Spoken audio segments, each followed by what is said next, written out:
Financial Reporting Standards. This is a very theoretical reading. There are absolutely no calculations. What I have tried to do in these slides is capture all the important points. So it will seem like I'm doing a lot of reading. The benefit is that you can also listen to an audio version of this particular lecture and benefit immensely. Where necessary, I will get into the details associated with the items on the slides. Here is what we will cover. First, the objective of financial reporting. Then we'll talk about the major standard setting bodies and what they do, the regulatory authorities. We'll then move on to talk about the convergence of global financial reporting standards. In section 5, we focus on IFRS, or the International Financial Reporting Standards, and their framework. We'll talk about effective financial reporting, and then a comparison of IFRS with alternate reporting systems. The major alternate reporting system that we'll consider is US GAAP. And finally, a short segment on the importance of monitoring developments in financial reporting standards. First, a brief introduction. Financial reporting standards provide principles for preparing financial reports and determine the types and amounts of information that must be provided. There are several standards, but the two major ones are IFRS and US GAAP. This reading focuses on the frameworks within which these standards are created.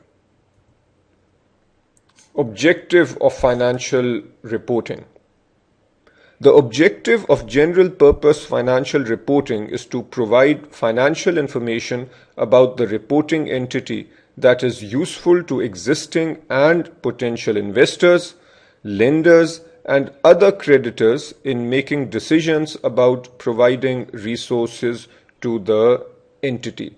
So notice the purpose of the financial reporting process is essentially to benefit financial analysts. Financial analysts are the people who are evaluating the financial reports in order to make investment decisions or credit decisions.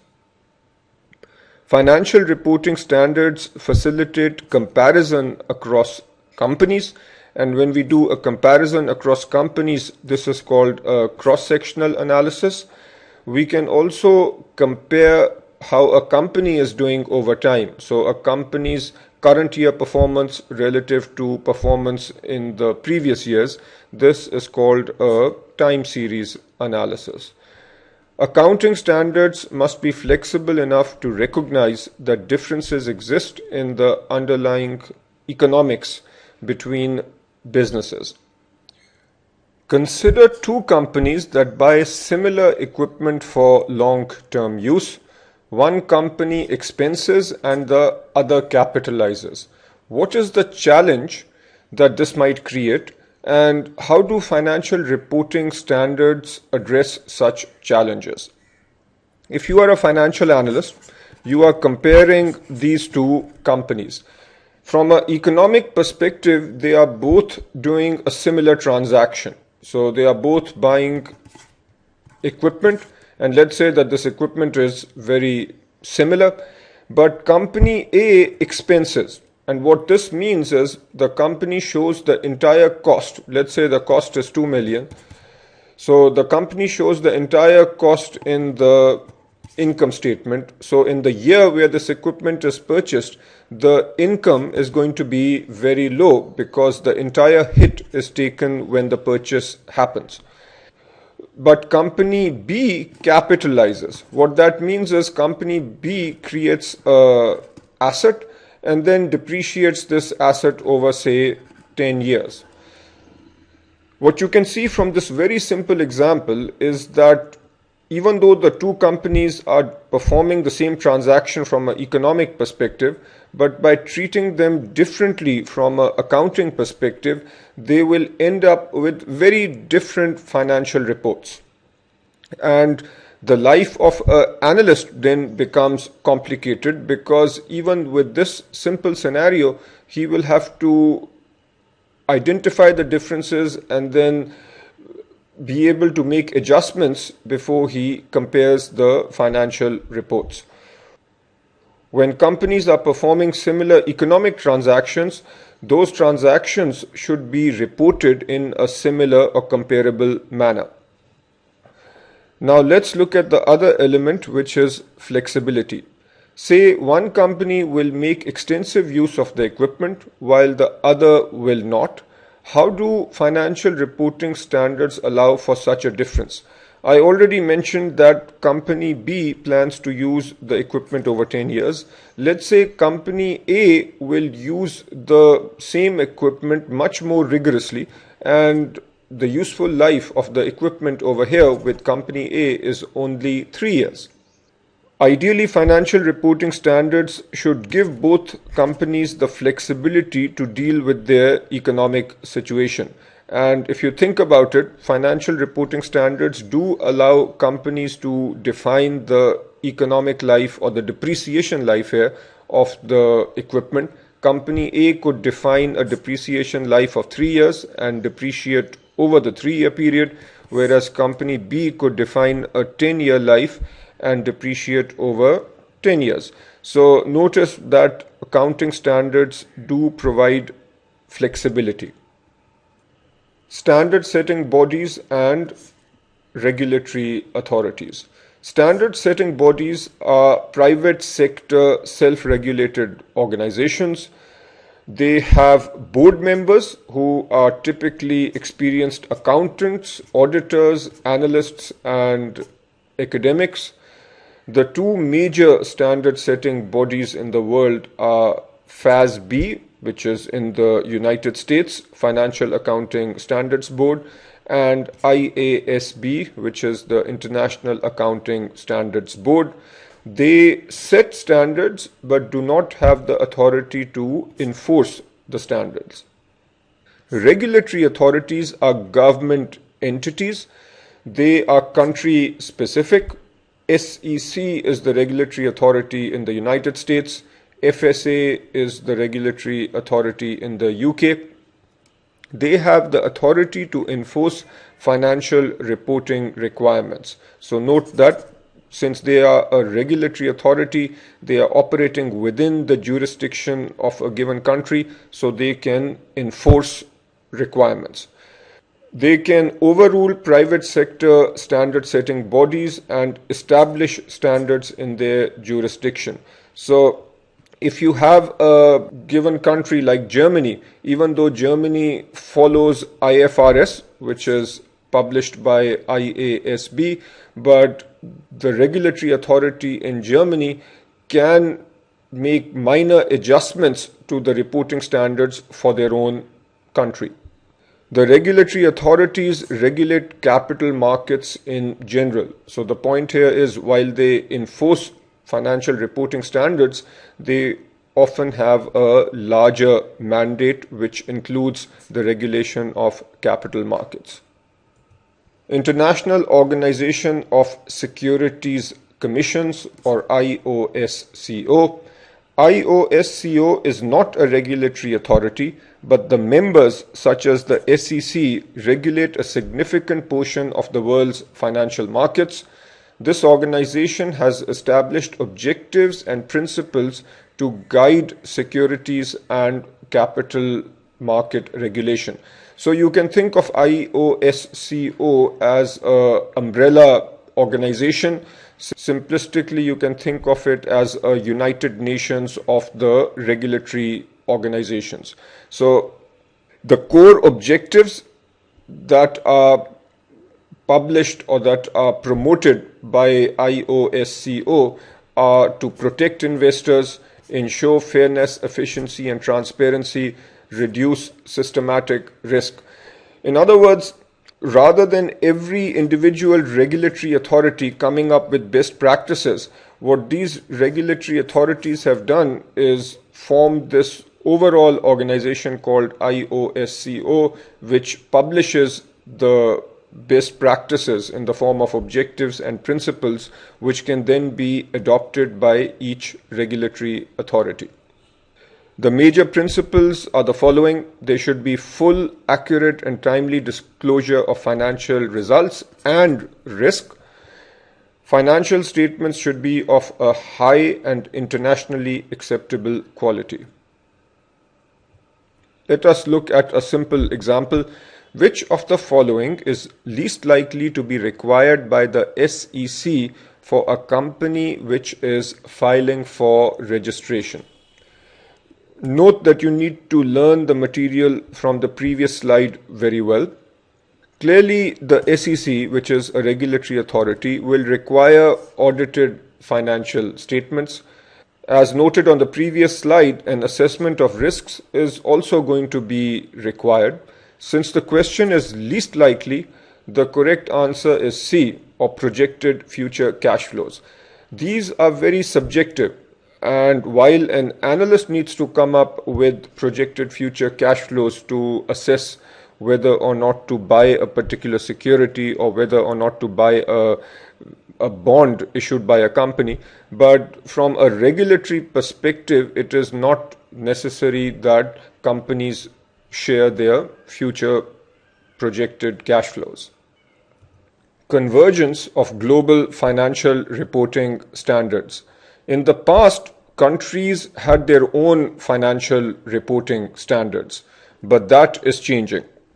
The international financial reporting standards have now been adopted in many countries, and this is a process which is called convergence. In other words, the financial reporting standards across the world are converging towards a single, unified, and accepted financial reporting set of standards.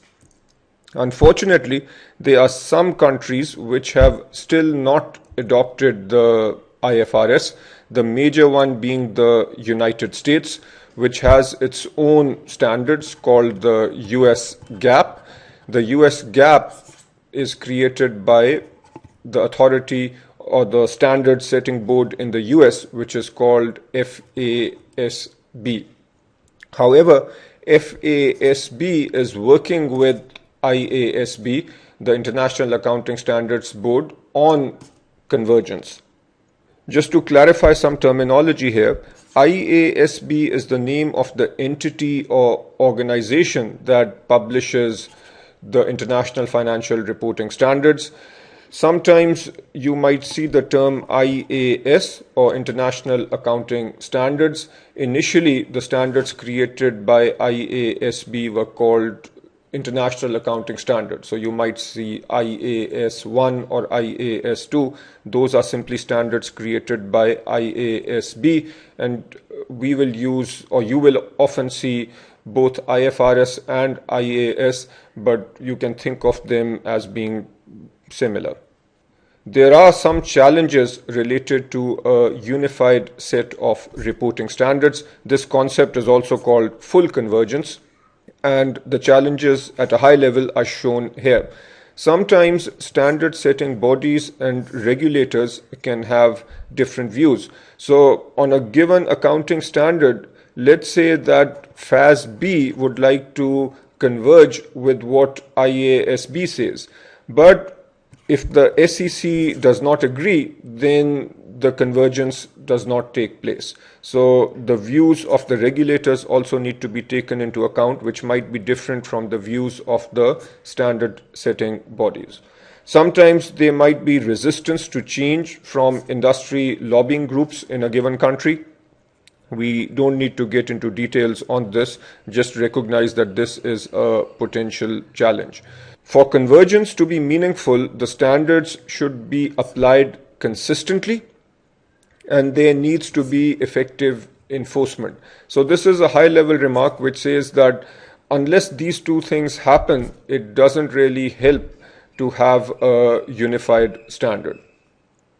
Moving now to perhaps what is the most testable item, the International Financial Reporting Standards Framework.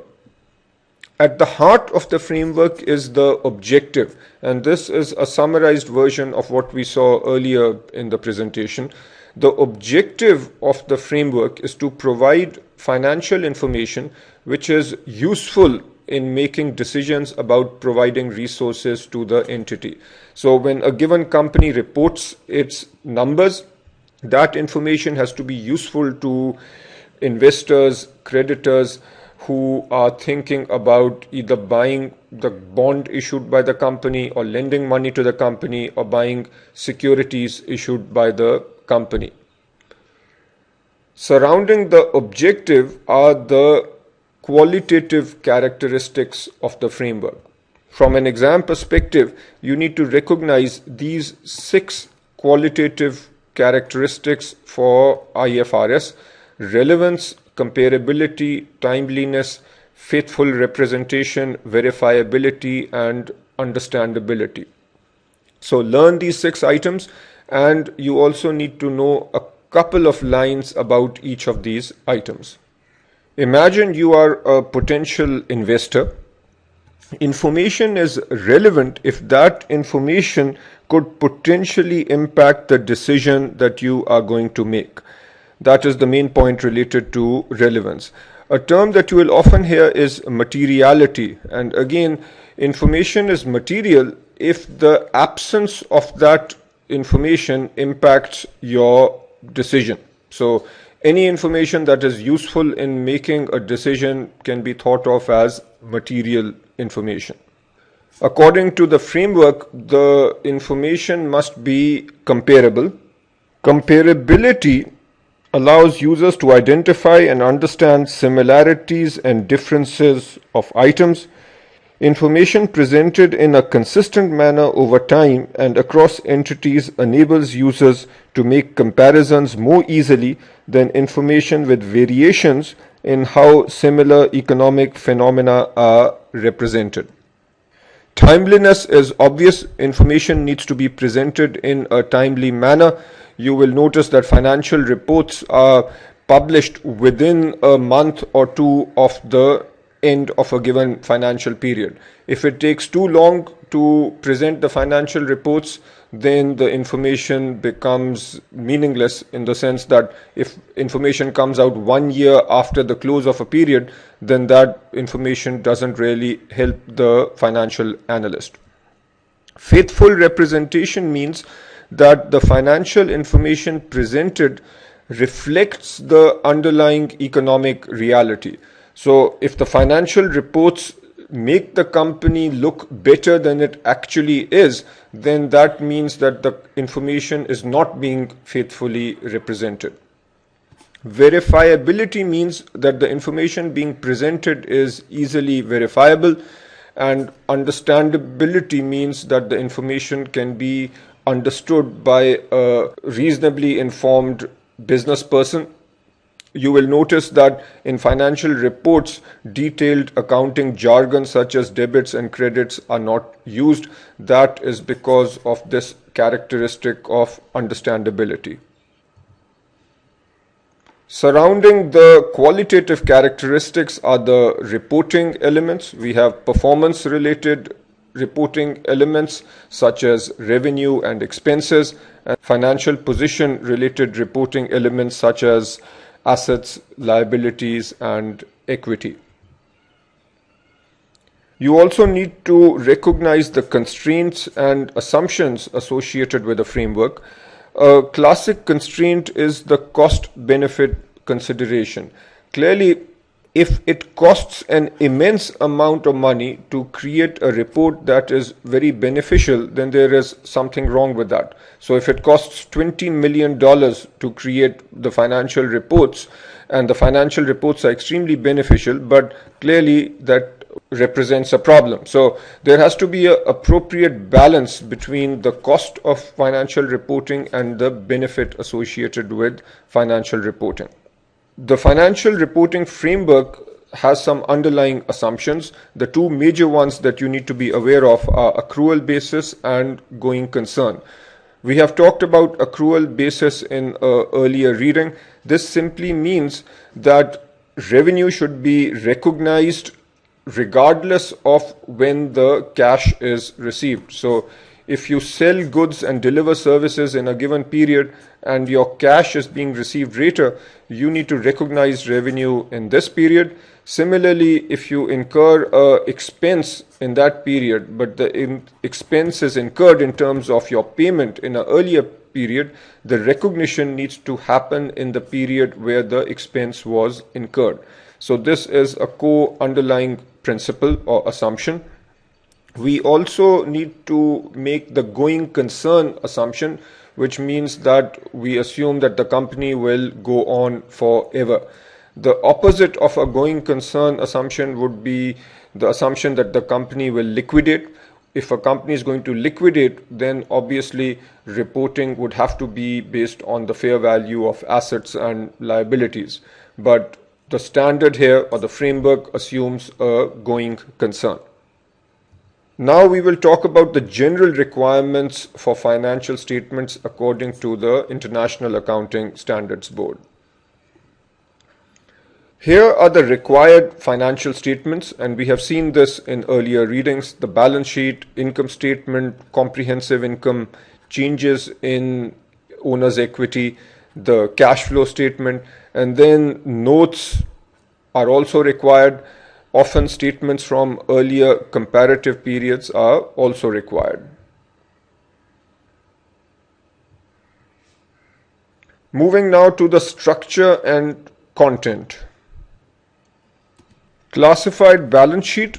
Accounting standards require that the balance sheet distinguish between current and non-current assets and non-current liabilities. Minimum specified information on face. If you look at a balance sheet, you will notice that there is some core information that has to be presented. So cash and cash equivalents has to be presented, property, plant and equipment has to be presented. So there are certain requirements for what must be presented on the face of the balance sheet. Additional details then are presented in the notes or footnotes, and there again there are certain minimum requirements for what must be presented in the footnotes. There are also requirements on comparative information. Typically, companies are required to also present information for the previous period. Moving now to the general features. Faithful presentation means that the impact of transactions is faithfully and accurately represented. In other words, the economic impact should come across in the financial reporting. Going concern and accrual basis we talked about in an earlier slide. Materiality and aggregation. As mentioned before, omissions or misstatements of items are material if they could individually or collectively influence the economic decisions that users make on the basis of the financial statements. Furthermore, each material class of similar items should be presented separately. No offsetting. This means that assets and liabilities and income and expenses are not allowed to offset each other unless explicitly permitted by IFRS. So you are not allowed to say that my accounts receivable is 100, my accounts payable is 90, so I am just going to report a net accounts receivable of 10. So that is not allowed. You have to show both the accounts receivable and the accounts payable. Frequency of reporting. Financial statements must be prepared at least annually. Comparative information.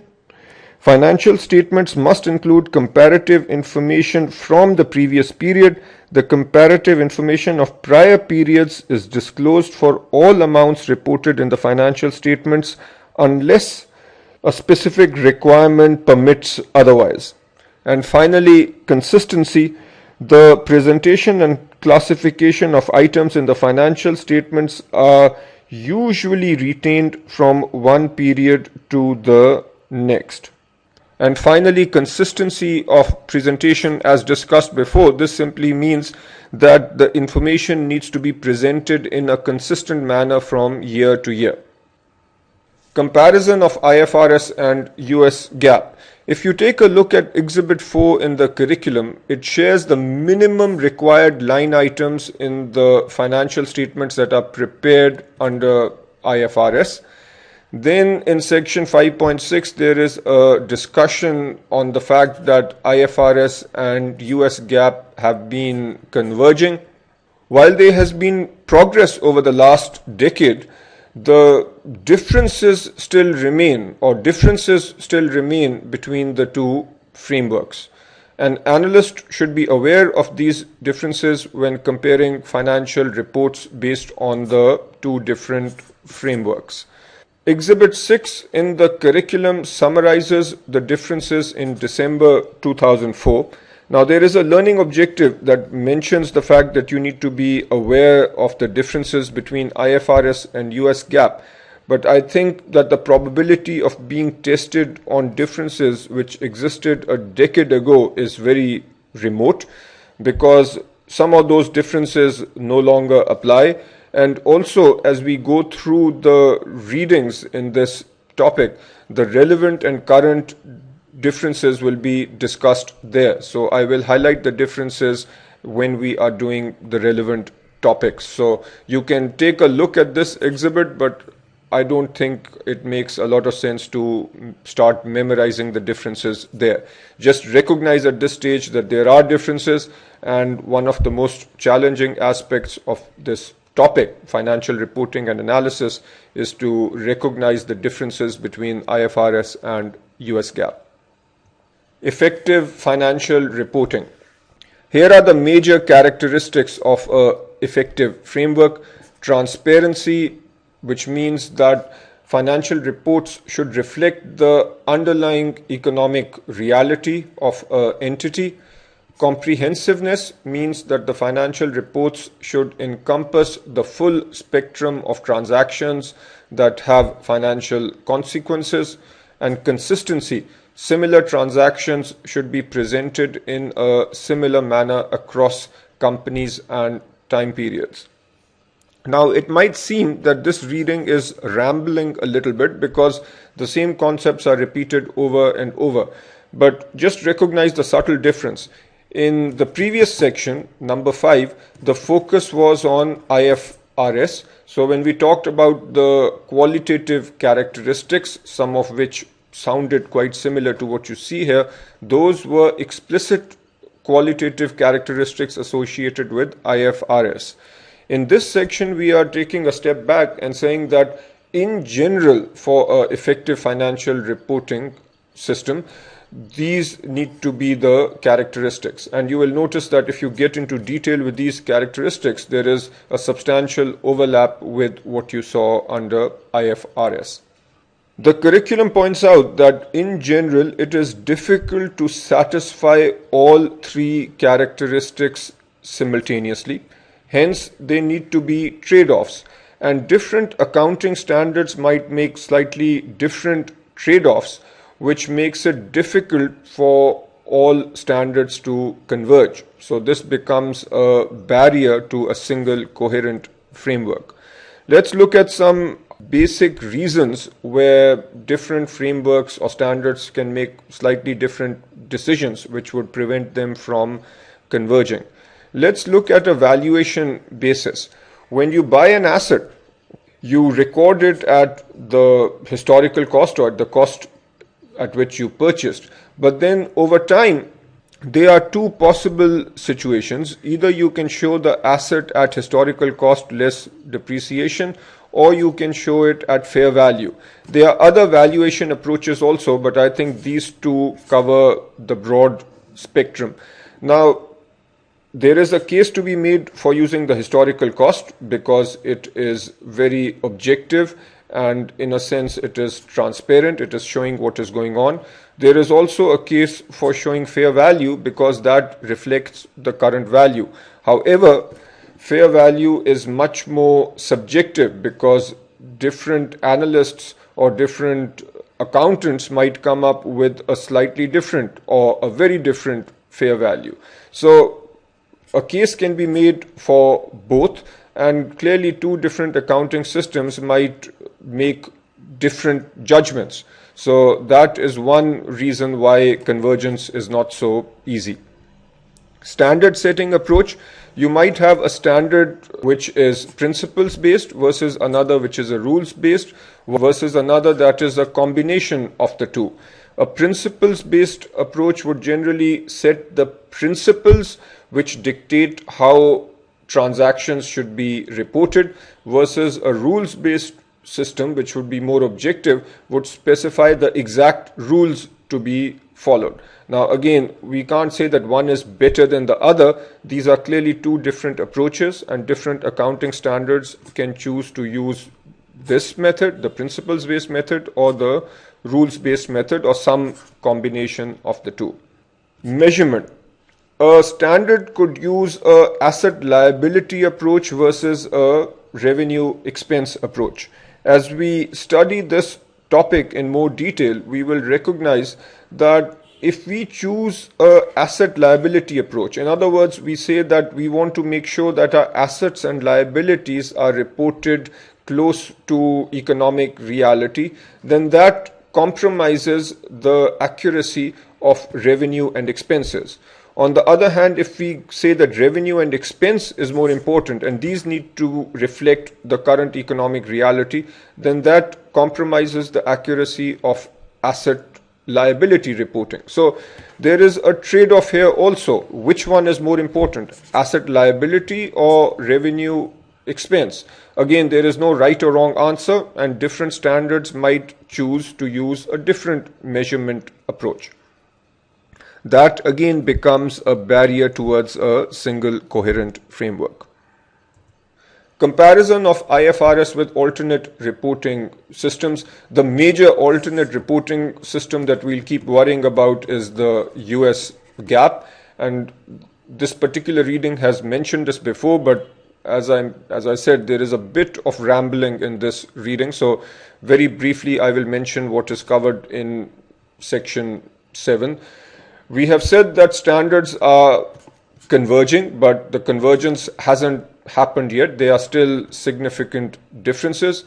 An analyst must be cautious when comparing financial measures between companies which report under IFRS and US GAAP. And as you will see later, a lot of your work will involve doing adjustments and conversions so that a US GAAP company or numbers reported here are modified so that they can be compared with numbers reported under IFRS. Monitoring developments in financial reporting standards. You need to recognize that reporting standards are evolving rapidly. Analysts need to monitor developments in financial reporting standards and assess their implication for security analysis. A financial analyst can remain aware of developments in financial reporting standards by monitoring three sources. One is new products and transactions. When companies, especially financial institutions, come up with new products or transactions, they obviously need to report those transactions. So the financial reports that are created where these transactions are reported will contain details of how the accounting has happened. Now, very often, if they are reporting on new products or transactions, the rules or the principles might not clearly define how the reporting should take place. So the entities or companies which are doing the reporting use their judgment. As a financial analyst, you need to study the footnotes and the discussion to understand what judgment has been used, and then you as an analyst can assess whether that judgment is reasonable or not. You can also track the actions of standard setters and groups representing users of financial statements. The major group here is the CFA Institute. So you can look at what these entities are saying about the financial reporting standards. And finally, you can look at company disclosures regarding critical accounting policies and estimates. This is critical because this is where you will learn exactly what policies a company is using. And when you are comparing multiple companies, you need to read this material carefully, because if different companies are using different accounting policies, then clearly the numbers that are being reported cannot simply be compared without your making adjustments. So that brings us to the end of the reading. I will summarize what I think are the most important and testable points. First, you need to know the objective of financial reporting very well. The objective is to provide financial information that is useful to investors in making decisions about providing resources to the entity. So this is a short version of the definition which you need to know. You need to recognize the difference between standard setting authorities and regulatory bodies. The major standard setting authorities are FASB in the United States and IASB, which effectively is the standard setting body for most of the rest of the world. Regulatory authorities are country specific. They have the power to regulate, as the name implies, so they can enforce that companies in their jurisdiction follow whatever standard is in place for that country. IOSCO is an umbrella organization of all the major regulatory bodies in the world. IASB publishes the IFRS framework, and this, I think, is one of the most testable items from this reading. You need to understand the objective, which I have stated up here. That is at the core of the framework. Surrounding that framework are 6 qualitative characteristics that we talked about. Make sure you know those 6 characteristics and a few lines about each of those characteristics. Reporting elements we've talked several times, so you should be on top of all the reporting elements. You need to recognize the cost-benefit constraint and the 2 major assumptions. One is the going concern assumption, and the other is that we use accrual-based accounting. Effective financial reporting. Now, this is effective financial reporting in general. Effective financial reporting should have transparency, it should be comprehensive, and there should be consistency. One of the most important terms that you will see over and over is consistency, because that is at the heart of financial reporting standards. We want reports that are consistent across time periods and across different industries and companies. There are barriers to a single coherent framework. So even though there is an effort towards convergence, but there are barriers towards this perfect convergence where the whole world uses the same framework. Barriers arise because there are different ways in which companies can do valuation, or there are different ways in which valuation can be approached. We could have historical cost-based valuation or fair value-based valuation, and different reporting standards can choose different approaches. Similarly, there can be different approaches to standard setting. Approaches could be rule-based or principles-based or some combination thereof. And then the measurement approach can also vary. So some reporting standards can take an income statement-based approach, others could take a balance sheet-based approach, and again, different reporting standards, if they choose to use different approaches, that becomes a barrier towards a single coherent framework. Comparison of IFRS and US GAAP. At this stage, you simply need to recognize that there are differences between these 2 frameworks, and as we go through the readings in financial reporting and analysis, we will highlight the major differences which you need to be aware of.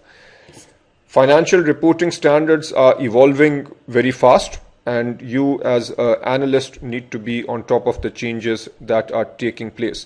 But keep in mind that you need to be on top of the changes from a user perspective, obviously not from a preparer or accountant perspective.